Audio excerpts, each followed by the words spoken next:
Okay. Hello. Welcome to POV and My Therapist, the podcast where I vent, you listen, and you do not get paid. Let me tell you something.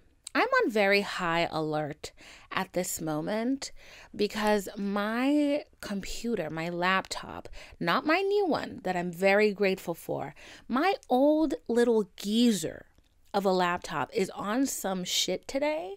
Actually, honestly, the whole world is on some shit today. Like I'm gonna be real with you. It's Thursday today. You know that the last 2 weeks I've been real good. I've been real good about my shit. I've been like publishing on Thursdays. Yeah, no episode today. Because I'm posting tomorrow. The reason why Too much lip gloss. The reason why I am posting on a fucking Friday once again and I'm recording on a Thursday is because I did not know what I was going to talk about.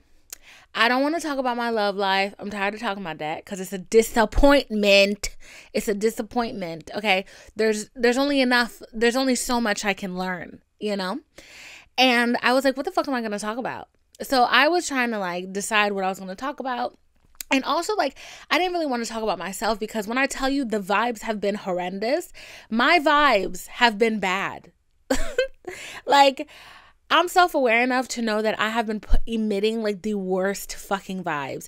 And, like, I want to be mean. Like, I want to be in a shitty mood. I want to be in a shit-tastic mood because I'm irritated. I'm just annoyed. Like, and I know that it probably has a lot. You know, the moon is doing some shit. She's, like, over there. Somebody's probably in retro twerking. Like, somebody's doing something in the sky that's got me feeling all types of fucking way. But also, I know that I'm about to be on my period. So, I just knew that I did not want to talk about myself because also I've been crying so fucking much that it's a little embarrassing. Like, yeah, it's been a little very embarrassing. Yeah. So I was like, I don't want to talk about anything that can make me emotional. I don't want to talk about anything that can make me depressy, stressy. I just want to talk about something that I can talk about. So that took me a while to kind of figure out what that was. And we're going to get to it and we're going to talk about it. But for now, I want to talk about the day I fucking had. So I did my makeup, got myself together, and left the house. Okay? I left the house because I wanted to buy a monitor so I could actually look at my beautiful face, hey Divine, when I'm recording. And I really can't stop looking at my face because I'm so pretty. Hi, girl. So I had to get the monitor, and then I also had to get the little cord that connects to the monitor from my camera. I go to Best Buy. Already, the guy, like, he's just, like, not giving. He's just already not giving. And I know that this is going to be a shitty customer service experience for me. And I'm never going to be an asshole because I refuse to be an asshole to people in customer service unless they really try me. There are some times that you call customer service and these people, they want you to have a bad day. They are trying to provoke you. And I get provoked. So, you know, you don't need that double energy outside sometimes, you know? So I'm like in my best mood or something close to it. And I ask him for help. He clearly doesn't want to help me. And he tells me he finds what I'm looking for. The first one, I was like, that's not what I want. And then he's like, oh, okay. And then he hands me something else. It looks like what I want. You know, when I figure out it's not what I want, when I get home. And I try to connect it to my computer. And it doesn't work. That's when I realized this is absolutely not what I wanted. So that fucking sucks. So I'm about to have a fit of anger, a fit of rage. And then I'm like, all right, I don't really want to be stressed out right now. I don't want to be mad because, like, I know if I get mad, I'm going to be mad and I'm going to stay mad and I'm not going to be able to be productive. So I remember that I had a cord somewhere, and I go downstairs and I'm looking for this cord, and I find it because I'm like, there's only a couple places this thing could be, like, honestly. So I find the cord and I connect everything, and now I can see my beautiful fucking face. Okay. And as I'm like stomping back up the stairs, all I'm thinking to myself is like, you cannot depend on anybody in this world. You cannot depend on anybody in this world. The only person you can depend on is yourself. Maybe that's like a dramatic train of thought to be having just because I had a shitty experience at Best Buy. But I really was feeling like that because I'm like, that guy gave me the wrong fucking thing. Didn't even realize it until I got fucking home. He kept on insisting that the first one was right. So I already knew I should have checked the second one because I don't trust you at this point. I don't fucking trust you. So, but then I get home and you know who pulls through for me?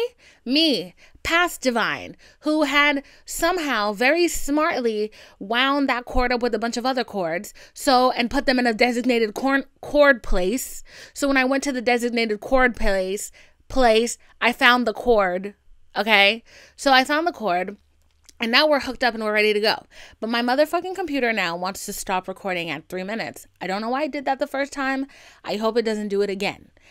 So I'm trying to be a calm being. I want to be calm, okay?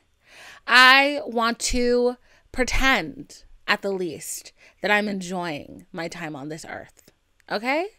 So I just am not really in the mood to be stressed out at this moment, and I just absolutely am refusing for it to happen. That's why I know that my vibes right now are horrendous. My vibes are horrendous. And I have no shame about that because when my vibes are horrendous, I am self-aware enough to know to stay away from PayPal and to stay away from other beings who my horrendous vibes may affect. Okay? When my vibes get like this, I want to hurt people's feelings. I want to make people cry. But genuinely, the only person who ends up being hurt is me because my vibes are horrendous because I'm feeling really emotional. And then I end up, I don't yell at anybody. I end up getting yelled at. It really just, doesn't work in my favor. It's not giving, the Regina George meltdown that, I wish it would. Because, I'm a person and I take responsibility for my actions. So either way. So what we're going to talk about today is I was listening to Emma Chamberlain's podcast, or actually I was trying to listen to her podcast. And I say try because I have no shade, no issue with her podcast whatsoever. I think it's really weird for me because even though this is the kind of podcast style that I do where I'm talking to somebody, I cannot listen to a podcast like that. I have to be in a very specific mood to listen to a podcast like that. I have to be laying out on the grass. I have to be on my blanket, puppy on my titties. That's the kind of mood I have to be in to listen to Emma Chamberlain's podcast or, what's her name? Madame Joyce. She has a podcast that I really love. I think it's called Takeout and Takeaways or something. But I have to be in a very specific mood. What I can listen to at all times, however, is a serial killer podcast. Oh my God. It's actually very deranged. I have listened to so many episodes of Crime Junkie. They're at my number one most listened to right now. Okay? I've listened to so much Crime Junkie. And the other day, I don't know I had to wash my hair. And when I have to wash my hair, I'm setting aside the whole day. The whole day is dedicated to washing my hair. And that is also the day that I shave. It is the day that I do my full intense body scrub where I will literally, you guys, I use the what is it? I need to remember it. The scrub I use, Soap and Glory. I think it's Soap and Glory. That pink body scrub. I use that body scrub with an African mesh mitt. Do you know what that is? The African mesh mitt, okay? My sister gets them for us at the African store. That's why I call them African. I don't actually know if they're African, but to me, they are. It's this rough little Brillo pad. It's a rough... Let me arrange myself because, I still want to look cute. You know what I'm saying? Hold hold on, like, my hair is like not giving today, like it's falling flat, like I'm really just like not enjoying like so much about my existence right now. Like, it's kind of crazy. Like, I just want to be a hot girl, but like everything is working against me, and I don't really think that that's fair, because like I do so much for the people, and it's like I just want to be a cute girl, and for the fact that I can't be a cute girl, like, why are you doing that to me? Anyways, so my sister gets the African Brillo pad shit, okay? I put the Soap and Glory scrub on it. And when I tell you, I will scrub my skin raw. Yeah. I use that combination of those two things once a week. And I use regular soap, like African soap, with the African Brillo pad every day. So, and like, you know what kind of annoys me is like the fact that my skin is not like baby butter soft. Cause like I'm very prone to like the little bumps. Like, they're not strawberries, but like they're just bumps on my skin. Like, I'm very prone to them. So like everybody else in my family using the same products, they're like, wow, my skin is as soft as a baby's butt. And then like here I go, I still have like, it's like very specific parts of me that have them, like around like my tattoos, because I can't be that rough like around there. I just have skin issues. Okay, I have psoriasis. I have this tattoo, I've had it for 6 years. The big one on me, I've had it for 6 years. This shit looks fresh. This thing looks fresh. It's absurd. And it's because like my skin, like, I don't know, I have skin issues. That's the point. Okay, that's the whole point of that. So anyways, that's not the point of that. So this past weekend I was listening to an episode of Crime Junkie that was really, really graphic, and I was so calm. Like, I was just doing my scrubs, shaving, deep conditioning. I got the deep condition in my hair, my like real hair. And I'm like brushing through it, real calm, while I'm listening to how this man like murdered multiple women. And then I'm like doing my little leg scrub. Like, it's a fucking spa day with the soundtrack of like the absolute worst case scenario of life. Like, yeah. So I was just like, that's what I listen to. Like, that's the podcast I listen to. I watch like horror movies every day. It's kind of weird. I don't know what's wrong with me at this point. And I am wondering if something's wrong with me. I think like I've been watching a lot of horror just because I want to feel something. Cause like I would have times like when I watch a lot of kids stuff, that's when I got too much going on. I got too much going on and I don't want to feel anything. So then when I'm watching horror, like I'm trying to get my blood pressure up. I'm trying to get my heart racing, you know? So I don't listen to like anything calm. The podcast I listen to, I'm listening to Park Predators, girl. I'm listening to Crime Junkie. I'm listening to, what is it? I stopped listening to This American Life because like, it was just like, everything had an extremely political angle, and I don't have an issue with that.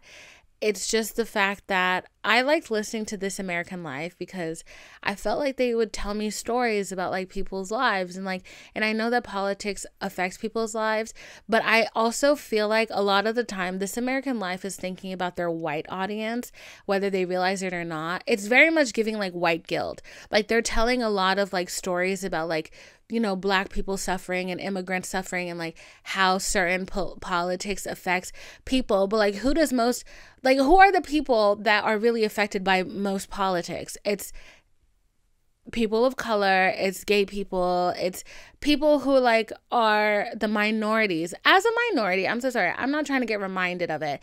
And then like everything that they kind of talk about is kind of, to me, like the lens is it's full of guilt. I don't care about you. I'm so sorry. I'm not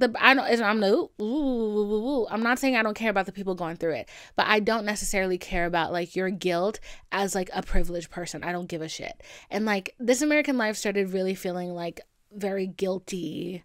Like, oh, let's get this out there. Let's tell the world about it. They don't know. And I'm like, I already know because I'm Black. So like, who is this really for? Anyway, so I stopped listening to them, and like I'm listening to like Radio Rental, which is like a very scary. It's just like weird stories that like happen to people. And so I was listening to Emma Chamberlain's podcast, trying to. And she had a whole episode where she talked about partying. And honestly, props to her. Her ability to talk at length about one subject. I could never. I could never. My focus doesn't exist like that. Hers is great. Her ability to like stay on topic, amazing. I'm already off topic already. Okay. So we're like, what, 7 minutes in? Not even, more than that. And I haven't even introduced the topic. But she was talking about partying, and then she had another episode where she was talking about alcohol because she just turned 21, and then another episode where she was talking about weed. I really related to her weed episode, and I was like, oh, maybe I should talk about my experiences with those things. Because if you follow me on social media, you see you've been wearing less and going out more. That's been me. I've been wearing less and going out more. Ow, I almost snapped my neck just now. I've been wearing less and going out more. And I've been having a blast. I can't say like I've had like too many crazy experiences. Because I haven't. Because I don't know, I'm not that kind of gal, you know. But it did get me thinking about like my relationship with like alcohol and like drugs and you know, like things, stimulants that really like kind of bring you to a different plane, as we shall say. For me, however, I feel like my relationship with drugs and alcohol, I didn't really start thinking about that until I got on my antidepressant. Okay, so my antidepressant, for some, like when my doctor first prescribed it, the one I don't like, she told me that she was like, you have to be really careful on this because drinking one drink feels like drinking two, and sometimes 2.5. So I was like, oh shit, okay, I'm going to be really careful because like I didn't like being extremely drunk, you know? So, and I've never been blackout drunk, and I'm not ever trying to be blackout drunk.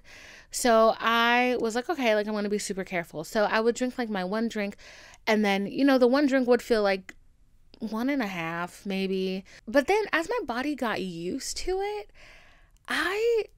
that was not what was going on. What more so started happening was that I wasn't getting drunk, like at all. Like it was literally impossible for me to get drunk. And it was kind of annoying because I'm sorry, but I like the feeling. I like being tipsy. I like the feeling of being tipsy in the right moment, at the right time, at this designated hour. If I've decided I want to be tipsy at this designated time and hour, I expect to feel the effects of this fucking liquor that I'm drinking. I wasn't feeling anything. And I kept wondering why that was happening. And like what I realized was I would pregame, and then, you know, some time passes, and then like you get to the function. I would get so drunk at the pregame, piss it all out, and then I'm sober as hell at the function. And I can't fucking drink. Like, and I can't like get tipsy. Like I can't feel anything. Like, and I'm just like, are y'all watering down the liquor? Like, what's going on? But then I realized, because then I was like, no, I need to figure it out because I actually don't like the amount of alcohol that I'm consuming. And I need to figure out how this works for me so that I can play it smart and safe and not give myself alcohol poisoning and be sober. Can you imagine giving yourself alcohol poisoning while I wasn't trying to experience that. So I realized that what was going on with my body was that the first couple of drinks really hit me hard. But then like it's like it expends all its like my body's energy, making me drunk for like those couple minutes. And then when I'm drinking later, once I take a break and I'm drinking later, it's nothing. Like I don't feel anything. So I was like, all right, so don't pregame, just drink once you're at the function. Problem solved. And then one night when I decided to get drunk at the pregame, so I couldn't get drunk at the function, divine, I tried hookah. One of my friends, one time, we were talking about a guy that I used to see, and I was telling her how I ran into him at a hookah lounge, and I just pretended like I did not see him. And she goes, damn, that's all Atlanta is heartbreak and hookah. And I was like, bitch, that's a line, which is why I'm repeating it now. But so I would like pass up on hookah every time that it came around my way.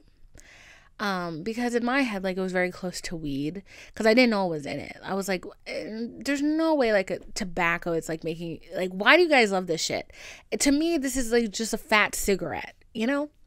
So I was like, why does everybody love this shit? Like, is it just like a big, like, are you all secret cigarette smokers? Like, what's going on? So I didn't really pay it any mind, because I've always kind of stayed away from inhalation of any kind. So, and that's because I am not a weed person. I am not a weed smoker. Mary Jane, get away from me. Okay? When I was in high school, a lot of my friends smoked weed. Like, they loved weed. Like, they love that shit. Anyway, so I lost my weed virginity when I was like 18 years old.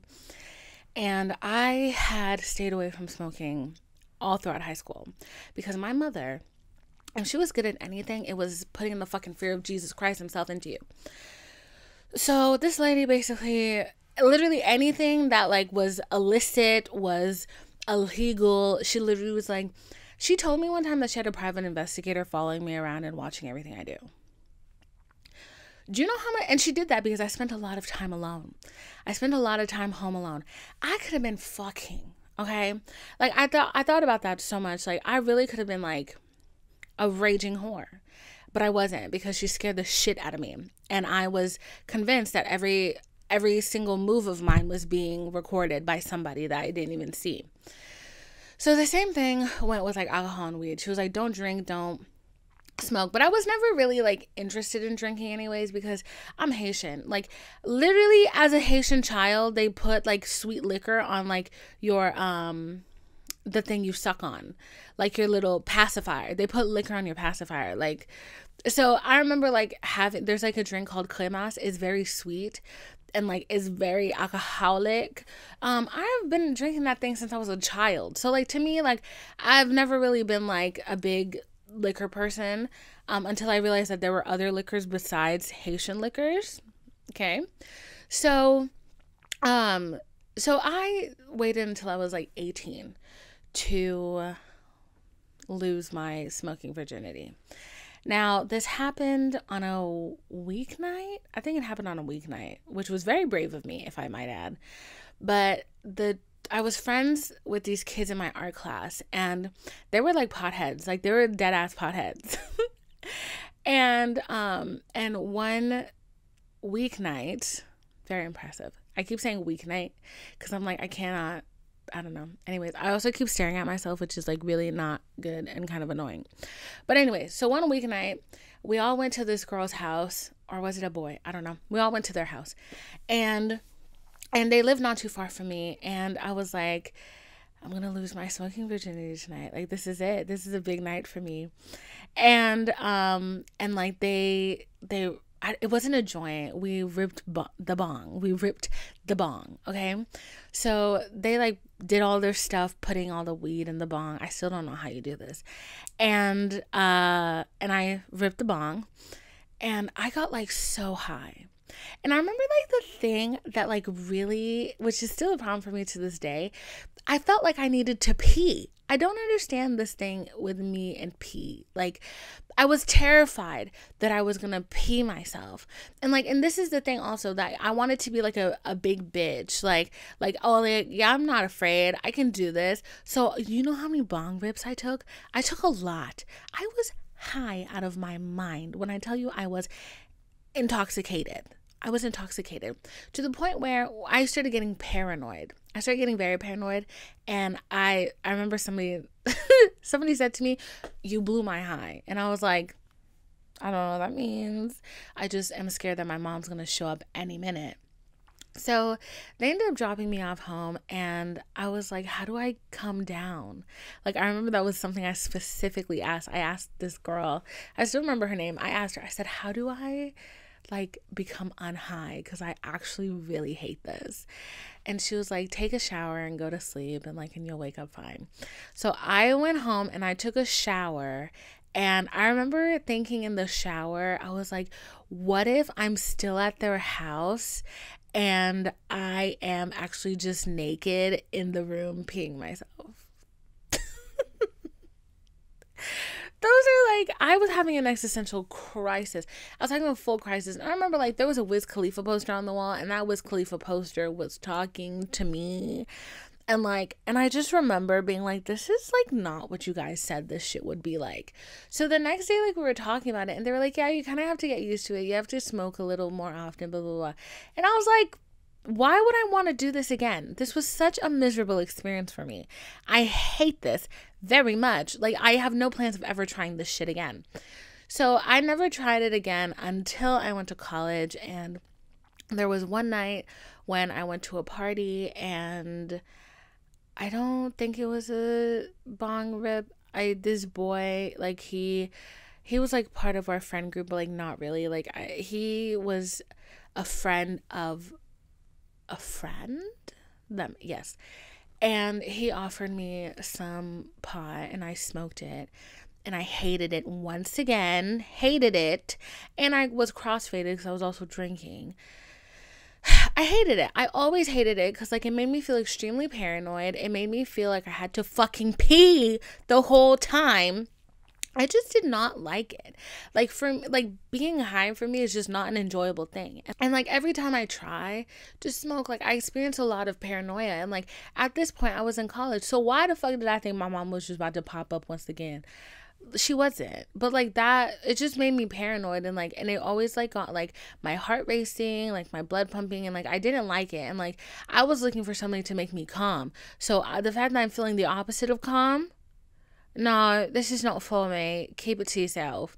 So after that experience, I kind of decided like, yeah, I don't think weed is for me at all. It actually makes me feel really shitty, and I don't think it's ever going to get any better. And like, and I remember like there were a couple more times in between that I had tried like different strains. Like, you know, they're like, oh yeah, no, the one I have, like it makes me feel really calm. Everybody else is calm. I'm paranoid. I'm real paranoid, and I don't like this. So I just didn't mix with me. And like, and listening to Emma's podcast, she talked about how like her parents like were very open about how like weed made them feel paranoid, and like they're like, yeah, go ahead and try it. Go ahead and try it, but also know that if you get yourself into a situation, you can call us, and like we'll be there to save you. Was my mother like that? No, she is. No, absolutely not. Literally, I don't know. I just thought I was just gonna go to jail. Like that was like, that was like her constant like thing was like, you're just gonna end up in jail. And like, I mean, she's not wrong. Like we know like people go to jail for like the most dumb shit, but I didn't really have like a safe environment to kind of like experiment in, I guess I could say. And so I'm lucky that like I'm kind of like strong-minded in that way, so that when I decided I didn't want to be like when I didn't feel like I needed to keep trying it to realize I didn't like it. And I was like, all right, I just don't think this is for me. Like I didn't have the prelude, like educational prelude that Emma had. If you haven't listened to her episode, like it's actually pretty good. But and I kind of wish I did, because I feel like I wouldn't have tried it so many times trying to get the hang of it. But yeah, so what I have discovered though is that hookah makes me feel how I wish weed made me feel. That shit makes me feel so calm and like just like absolute chill. Like I'm just calm. I'm just very chill. It's just very nice. And also I noticed that like it makes me drink less, because I guess like it heightens the effects of alcohol. So I was like, all right, this is a nice mixture of like whatever's going on. Moving on, however, to more experimental things. I've never tried cocaine, because this is my thing. Everybody that has tried coke, that has told me about it, has only positive things to say. I don't want to get involved in that. Like, they're like telling me how like it makes them feel super confident, how it makes them feel like they're on top of the world, like they're the sexiest thing, like they have so much fun, like they have so much energy, like how it's like the best thing they've ever tried. Divine, as a depressed person, no, she don't need to try that. She really doesn't. And also, I don't know if y'all know this, but so the friends that have told me about this, they are palm colored folks. Black people, however, black people, when I saw a tweet the other day that said, I'm never gonna tell you not to do coke, but you best believe I'm gonna run out and tell everybody what that's how you do if you do coke in front of me. And I was like, yeah, that's niggas. Yeah, that's black people. Black people do not fuck with coke, and like I don't fuck with it at all. I actually like think it's kind of crazy. I have no interest in it. Also because I feel like personally, besides the cultural thing of crack in these streets, child, like, and you know, knowing that Reagan put crack in the streets, and like for black people it was crack, for white people it was cocaine, like, you know, it was like very bad.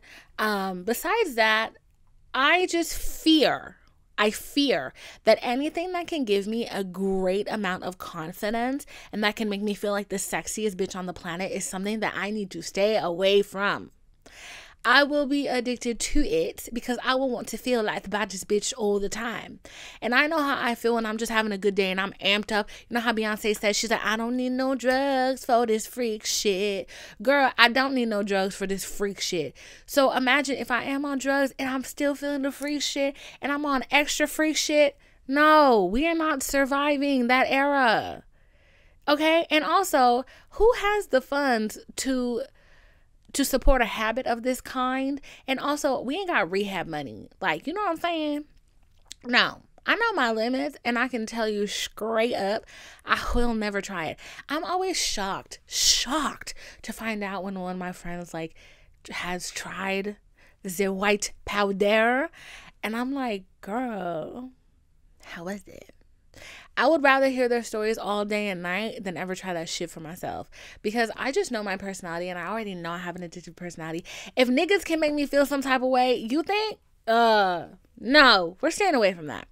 So, and also, as I'm thinking about this the whole time, I'm seeing that there's a lady on Twitter where she posted a video talking about how everybody keeps asking her how she looks so good, how she looks so cute, and how her skin is so nice. And she literally has cocaine under her eyes. And she's like, she's talking about how she puts cocaine under her eyes to keep her looking young. And she was like, however, don't smoke while you got this face mask on, because then you know you're basically smoking crack. And she's like, it has happened once or twice. And I was like, wow, we really live different lives. So I stay away from the white powder. Yeah, I have had friends who like they were really heavy into it, and like, and I realized like for myself I have to put a lot more boundaries down, because I don't know, people will try to get you into their stuff, and like they might be feeling generous because like to them that's the norm, but like you really have to know your limits, and you have to stay away from like things that you feel for you are going to be a slippery slope. Like all of my friends know Divine doesn't smoke weed. Divine definitely doesn't do cocaine. Divine doesn't pop pills. She doesn't do any of that shit. Like she is at the base level of, she is happy with a tequila sunrise and her hookah, and like it is just tequila. We're not trying nothing else, okay? And like she's just that girl, and I'm really happy that my friends respect my boundaries and like they don't try to offer me stuff. However, though, I did have a friend who, she would always like offer me like stuff, and like I'd be like, no, dude, I don't smoke because like it doesn't go with me. And then she'd be like, oh, well, it's not technically smoking. It's, she like would offer me like dab pens. And like, to me, dabs are very scary because I don't understand why weed has you looking like you're fucking passed out. Like it literally you look like you're on crack. Actually, no, sorry, that's not crack. Like, you look like you're on meth. Like, I don't understand why, like, weed is, like, I feel like you should be able to function when you smoke a little weed. Dabs are not a little weed. That shit got you sprawled out on the couch. You can't even fucking move. You look dead. No, not acceptable to me. And, like, she would always offer me, like, stuff like that. She'd always offer me edibles, and I would be like, no, I'm good. Let me tell you what happened. So she would constantly offer me that, and like it got to the point where I was just like, I don't want to hang out around you, because one time I saw her high on dabs and I was like, That's fucking scary. So I didn't really want to hang out around her anymore. And I went on a date with this boy that I did not know knew her, knew her and her fiance. We kind of realized through conversation that we were like those mutual friends. He was telling me how like he used to be really close with their fiance, but then he decided not to speak to her anymore, or the fiance, because she, like, every time they went over there, she'd be so high. She would be like sprawled out on the couch, and like they couldn't do anything. Like they couldn't even watch TV. Like that's how fucking high she was.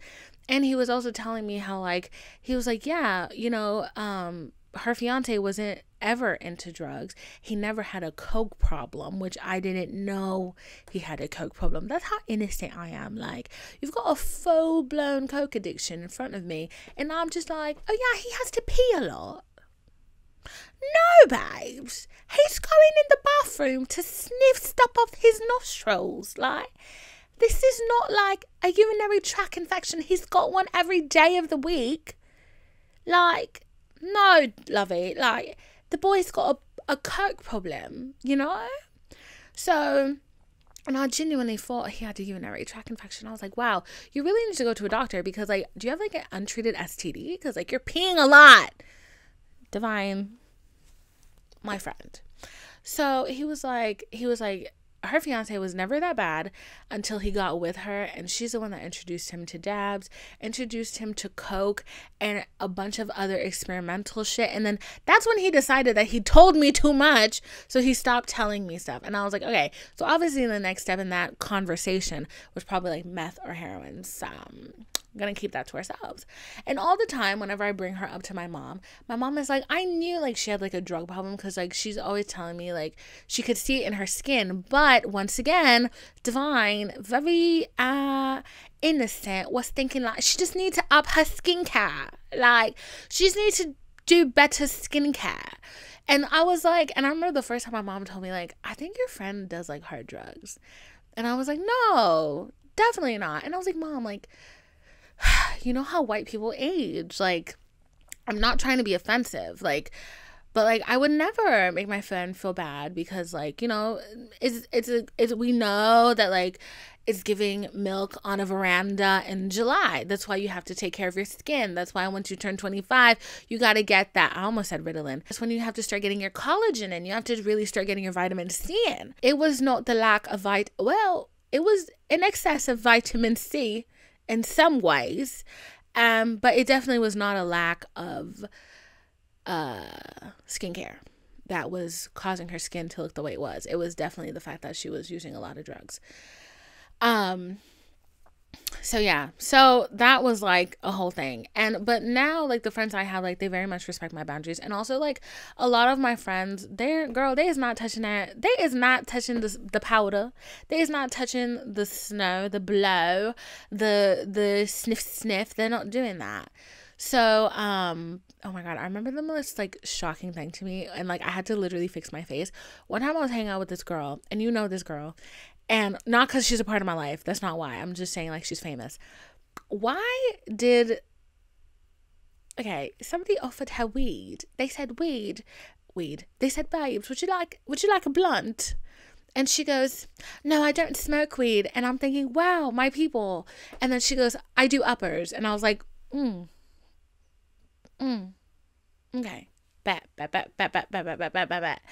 was like, okay, all right. Gonna back away from this conversation. But like, yeah, nobody offers me anything anymore, because they just respect the fact that I don't smoke weed, I don't do coke, I don't do pills, I don't do none of that. But yeah, so moving on to then my relationship with alcohol. So I'm 26, almost said 27 because I keep forgetting how old I am. I'm 26 now, and I honestly did not really drink a lot throughout my life, because like being Haitian, being Caribbean, like you're around liquor all the time. And to you, it's not really a big deal. Like it's not like a lot of American kids, they turn 21 and like, or they go off to college, they're not around their parents, they start drinking a lot. Like there was always liquor in my household. And like my cousin, like, and I would drink wine when I was like really young, like, and she was much older, but like she would like show me wine pairings and stuff. So it wasn't really that big of a deal. But then I felt like in a way, like my mom kind of made it a big deal, because when I went off to college, like it's never been a big deal, but I feel like when she realized that like I actually liked liquor and like actually was like, I'm a foodie, I am also a whiny. So once she realized that I liked it, she like was not with the shits. She was not with the shits at all. Like literally I would buy a bottle of wine. She'd be like, you're an alcoholic. And I'm like, no, I'm not. Like I'm having one bottle of wine every 2 weeks. Like, what do you mean I'm an alcoholic? Like, I'm never gonna, like, I don't have liquor in my home. Like, I don't drink liquor in my house. Like, I will buy it for like, I don't keep it stocked up. Like, how I have bread in my fridge is not how I have, like, liquor in my fridge at all. Like, I can't just go reach for it and drink it, because I feel like that's, for me, that's not something I would necessarily keep in my home, because I feel like that's kind of how you form a habit. Because it's like, if I have a bad day and the first thing I think of is to reach for a bottle of wine or like a White Claw, which is disgusting, by the way, if that's like where my mind goes, I don't necessarily want it to actually be that available to me. I want myself to have to do a lot more work to get that quote unquote relief, you know, that I'm searching for, that my brain automatically went there. That means I got to get dressed. I got to find my wallet, which is probably taking me a solid 30 minutes. I have to go to the store. I have to buy it. I have to come home. I have to put something on TV because I can't eat without watching something when I'm alone anyways. I have to find the wine opener, which I don't even know where that bitch is. And then I have to, you know, get down to business and like drink and whatever. And then by that time, like, the whole process of doing that has already calmed me down, so I'm not necessarily drinking to be calm. It's not like somebody who gets mad and they open their fridge and like there's a bottle of liquor in there and they can just drink it. So like I don't keep stuff like that around my house. When I go out during the weekend, like I think like, okay, do I want to drink in the morning or like for brunch, or do I want to drink later when I go to dinner, or do I even want to drink at dinner because I know I'm going to go out after dinner? So like I think about that because I'm also very conscious that like I'm not 100% sure of how my antidepressants are affecting my liver, but I've been told that antidepressants do affect your liver, especially if you mix it with alcohol. So I'm being a little bit careful about how much alcohol I'm actually putting in my body, and the fact that if I know that I can only really get tipsy like my first 2-3 drinks, I'm probably not drinking more than that during the day. And I basically have to decide when I want that moment to be. And I'm probably going to want that moment to be at the club during the nighttime, so I can have confidence to not be an awkward fucking person, and also, you know, to just kind of like enjoy the vibe. So I don't need to drink with brunch or dinner or whatever. Yeah, so my mom would like be very like, no, you're going to be an alcoholic. And I'm like, no, I'm literally not. I don't even know why you're afraid of that. Well, actually, I do know why she's afraid of it. It's because my mom, you know how a lot of Asian people there's a gene where a lot of Asian people have this gene where they can't necessarily drink liquor. And that sounds like a crazy racist grand assumption, but I swear to God, it's a true thing. It's an enzyme. And I'm convinced that my mother has this enzyme. When I tell you this lady cannot drink, I made vodka pasta, and I guess maybe a little bit of the vodka it didn't evaporate. She was drunk. And when I tell you, like, I couldn't even taste the vodka in the pasta, but she was off her tizzy. And I was like, there's no fucking way. But there was a way, and she was it.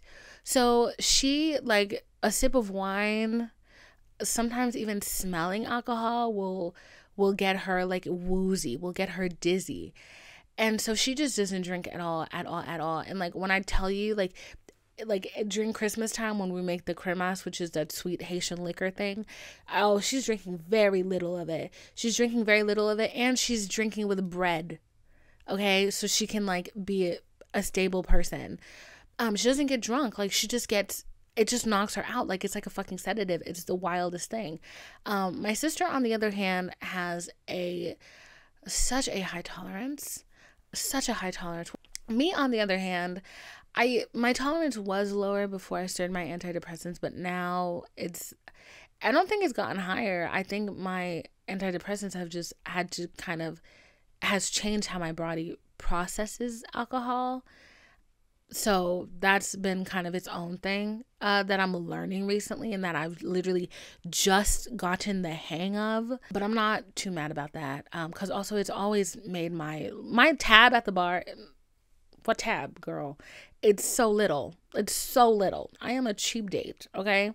And also that means that I can afford to get the, if I want a shot of Don Hoo, I can do that, because I'm not going to necessarily need 7 shots to get drunk.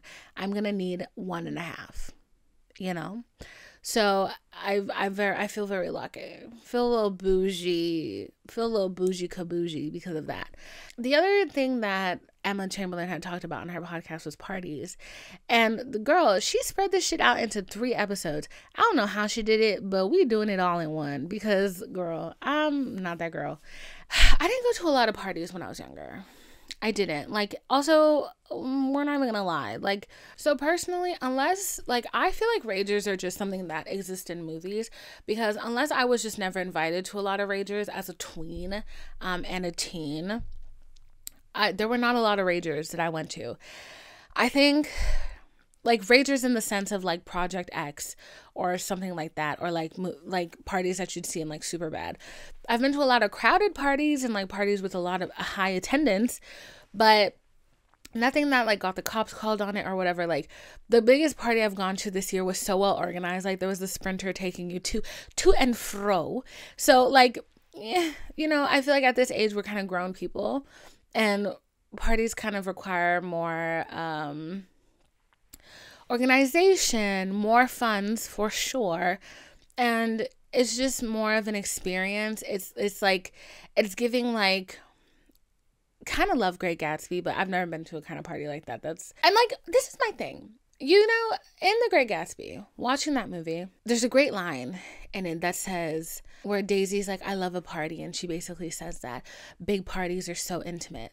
And, like, it's true, because, like, when you're at a small party, everybody's kind of paying attention to everybody. But when you're at a big party, you can kind of get lost anywhere. And my thing is, like, once you're drunk and once you're high and you're dancing and whatever, I always feel like the thing that kind of makes a good party is the company. And for me, a good party has a handful of things. To me, a good party has an open bar. Let's just get that out of the way. A good party has an open bar. A good party has a great DJ soundtrack, okay? And lastly, a great party has a boy that I have been looking at across the room since I arrived. Okay? Since I arrived, and at some point during this party, he's made his acquaintance. We've kind of swapped looks. It's kind of giving, I'm into you, you're into me. What's your name? My name is, and I'm like, okay, like, I kind of like want to kiss you. That's what, like, a good party is giving to me. And then a good party, a great party, ends with a kiss in a little private corner. Maybe like, almost snapped my necklace. Maybe like a little kiss in like the library, or like in a bedroom, or like in a bathroom. Okay.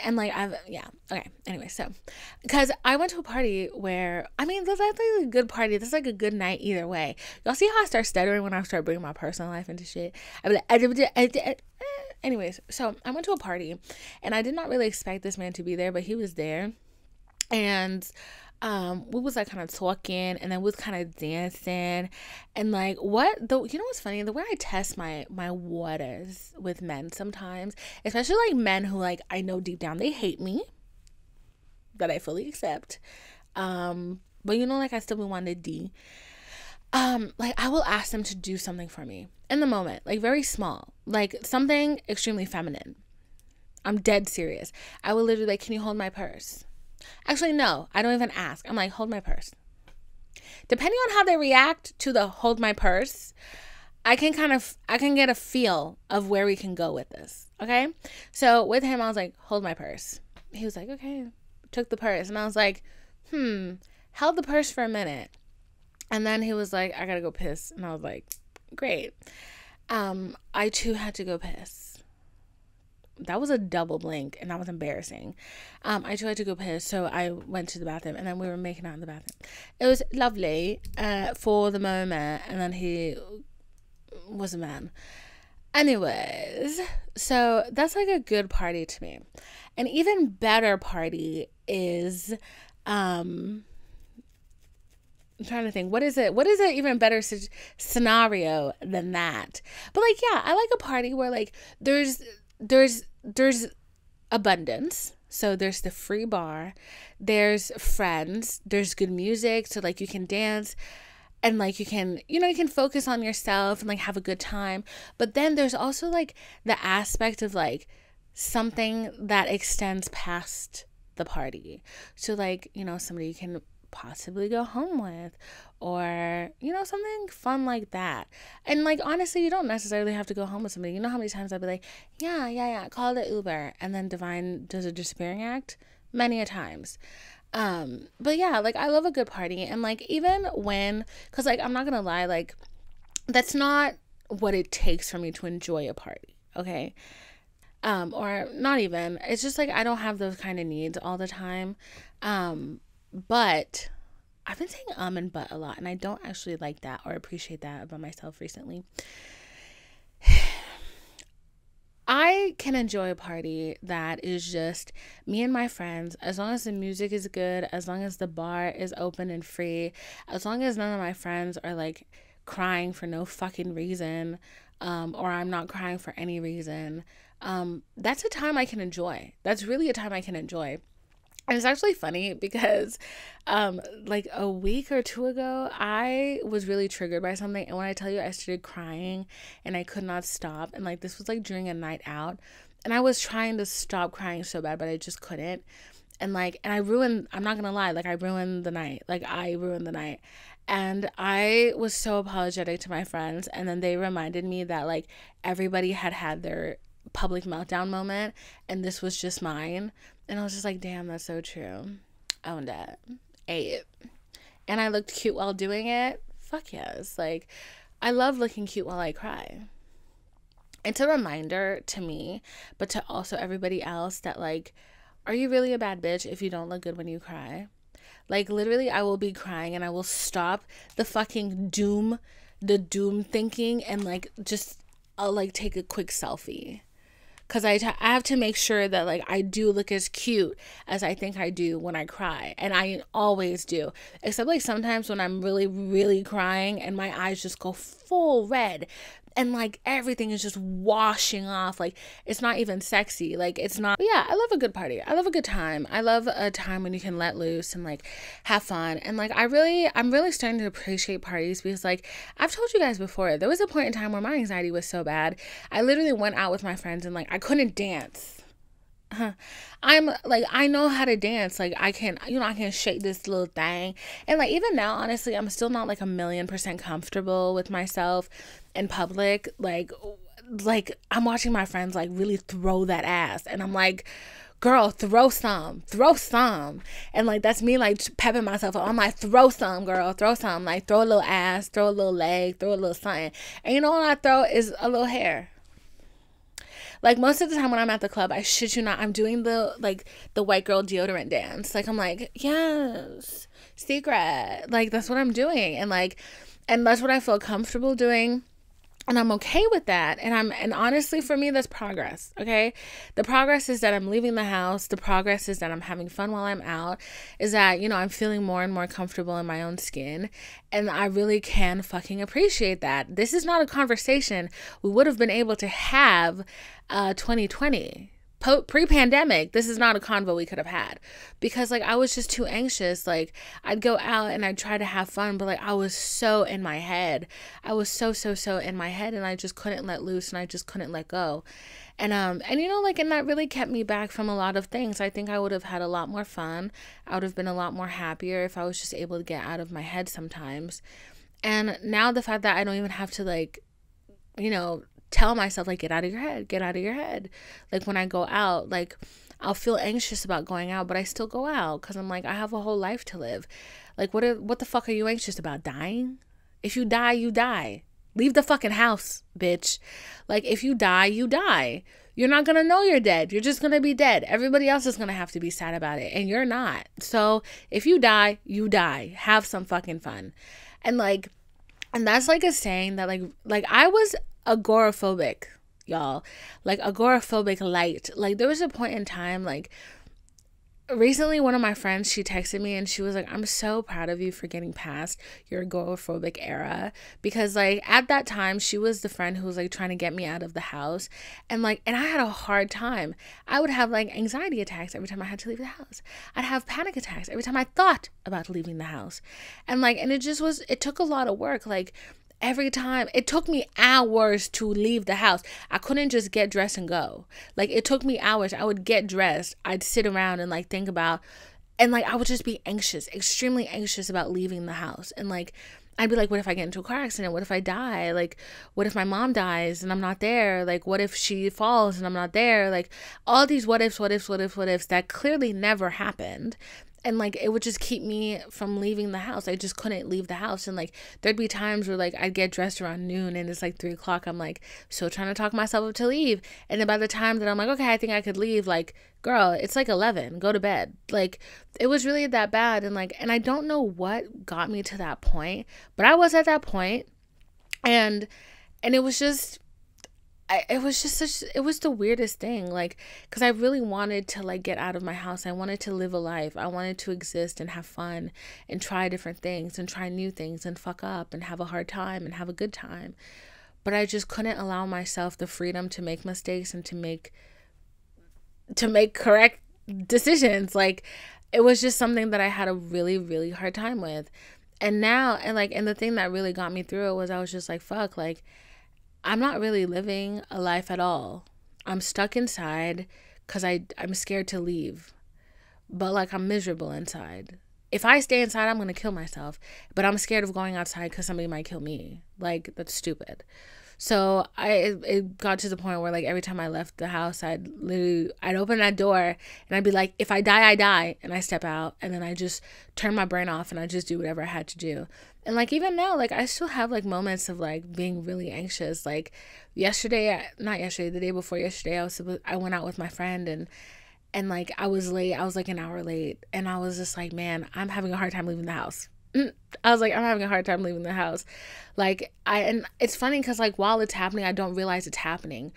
And it's only when I realize that it's taking me 20 minutes to put on a shirt, it's taking me like 15 minutes to put on a fucking shoe, then I'm like, oh, you're trying to like, you're kind of anxious about something, and you're trying to like work through it, but very slowly. You're going to be late, bitch. If you die, you die. Get out the house. Get out the house. And like, so that's what I've been doing. And like that phrase is kind of like, yeah, it's kind of put a stick up my ass, or like not a stick up my ass, but like a fire under my ass. And I'm like, if I die, I die. And I just go and I just try to have fun and I live my best life. And there's definitely times, especially when I'm out, when I'm at a party, that, oh yeah, my anxiety shoots through the fucking roof because I see somebody and all of a sudden like my mind starts spiraling and I'm like, oh, I bet you like this person kind of looks a little shady, looks a little shifty. Like literally the other day I was walking to like a festival with my friend. These two guys like stop at a table to adjust their pants, and you know Georgia's open carry, girl, Glocks galore.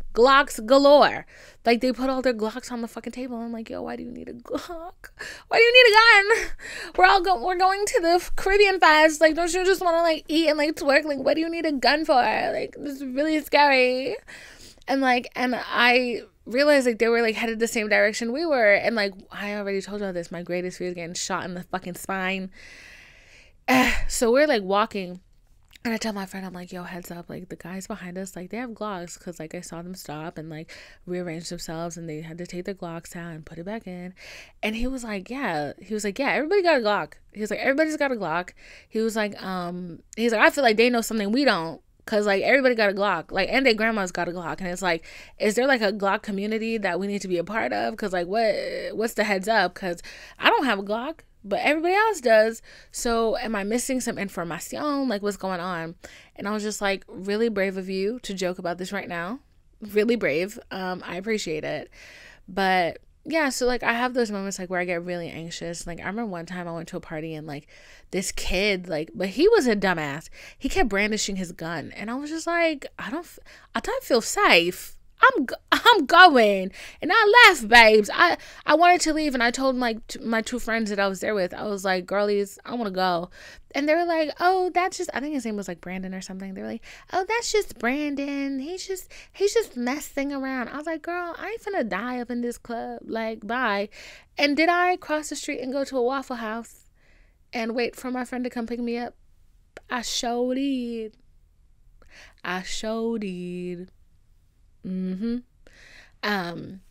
But yeah, so I love a good party. I love a good bit of liquor. I love a little hookah. Do not like marijuana. Do not like a pack of sardines, mama. That is the funniest TikTok I've seen in a while.